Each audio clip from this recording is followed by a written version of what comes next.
Kelanchal times, हर खबर पर हमारी नजर।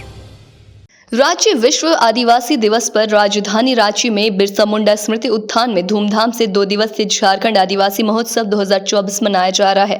राज्यपाल संतोष कुमार गंगवार ने कहा कि आदिवासी समुदाय की संस्कृति पर हम सभी को गर्व होना चाहिए और उसे संरक्षित करने का संकल्प लेना चाहिए। जनजातीय समुदाय के पारंपरिक शासन व्यवस्था को झारखंड में लागू किया जाना आवश्यक है। देश में झारखंड एकमात्र ऐसा राज्य है जहां पीएसए कानून लागू नहीं है। वे मुख्यमंत्री हेमंत सोरेन से आग्रह करते हैं कि जल्द इस कानून को लागू कराएं। विश्व आदिवासी दिवस पर आयोजित झारखंड आदिवासी महोत्सव में राज्यपाल संतोष कुमार गंगवार ने कहा कि 31 जुलाई 2024 को इस सुंदर प्रदेश के राज्यपाल के रूप में शपथ ग्रहण करने का सौभाग्य मिला। शपथ लेने से पहले उन्होंने भगवान बिरसा मुंडा को श्रद्धांजलि अर्पित करने के लिए यहाँ आया था। धरती आबा भगवान बिरसा मुंडा केवल झारखंड के ही नहीं बल्कि पूरे देश के लिए एक प्रेरणा स्रोत हैं। उन्होंने अपने अल्पायु में ही इतिहास रच दिया और मातृभूमि की रक्षा के लिए अपना सर्वस्व बलिदान किया। प्रधानमंत्री नरेंद्र मोदी के प्रति आभार प्रकट करता हूं कि उन्होंने भगवान बिरसा मुंडा की जयंती को पूरे देश में जनजातीय गौरव दिवस के रूप में मनाने का निर्णय लिया।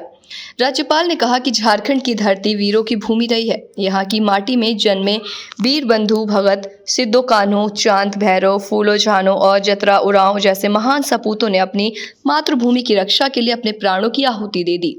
उन सभी के बलिदानों को स्मरण करते हुए मैं उनके प्रति अपनी श्रद्धा सुमन अर्पित करता हूँ। हमारे जनजातीय समुदाय का इतिहास गौरवशाली रहा है। भारतीय स्वतंत्रता संग्राम में उनकी भूमिका अद्वितीय रही है। उनकी वीरता और पराक्रम की गाथाएं भावी पीढ़ियों के लिए प्रेरणा का स्रोत बनी रहेंगी।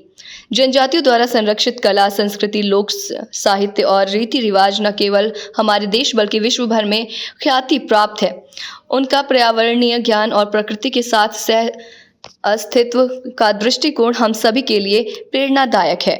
राज्यपाल संतोष कुमार गंगवार ने कहा कि झारखंड की 3.25 करोड़ से अधिक की जनसंख्या में करीब 27% आबादी आदिवासी समुदाय है।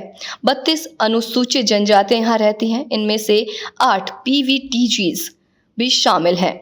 ये समाज हमारे समाज का अभिन्न हिस्सा है, जिन्होंने अपनी विशिष्ट पहचान और संस्कृति के माध्यम से हमारे देश की विविधता को और भी समृद्ध किया है। आज भी हमारे आदिवासी समुदाय को कई चुनौतियों का सामना करना पड़ रहा है। शिक्षा, स्वास्थ्य और रोजगार जैसे बुनियादी मुद्दों पर हमें और अधिक काम करने की आवश्यकता है। हमें ये सुनिश्चित करना होगा कि हमारे आदिवासी भाई बहनों को सरकार द्वारा संचालित कल्याणकारी योजनाओं का पूरा लाभ मिले और वे अपने अधिकारों के प्रति जागरूक रहें।